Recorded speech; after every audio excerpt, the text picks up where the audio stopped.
আসামি সোহেল রানা বিজ্ঞ আদালতে বলেছেন, মাননীয় আদালত, আমি ভুল করেছি, আমাকে মাফ করেন। এটা এইভাবে আসে না, দোষ স্বীকারই বলা যায়।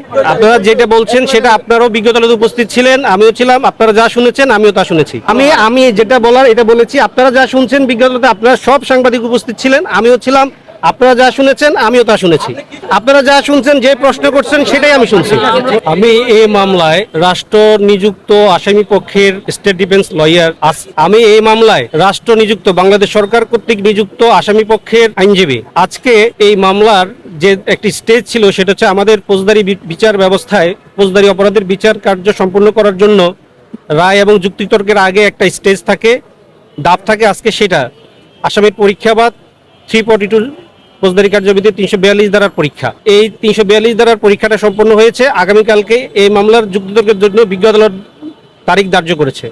আসামি সোহেল রানা বিজ্ঞ আদালতে বলেছেন, মাননীয় আদালত, আমি ভুল করেছি, আমাকে মাফ করেন। এটা এইভাবে আসে না, দোষ স্বীকারই বলা যায়। সে বলছে আমি ভুল করেছি, তার আমি মাপ চাই। আসামি বলেছে আমি ভুল করেছি, আমি মাপ চাই। আচ্ছা, উনি কোনো ছাপাই সাক্ষী দিলেন না কেন? ছাপাই সাক্ষী দিলেন না কেন? তার পক্ষে কোনো ছাপাই সাক্ষী নাই, বিদেশে আজকে ছাপাই সাক্ষী দিবে না।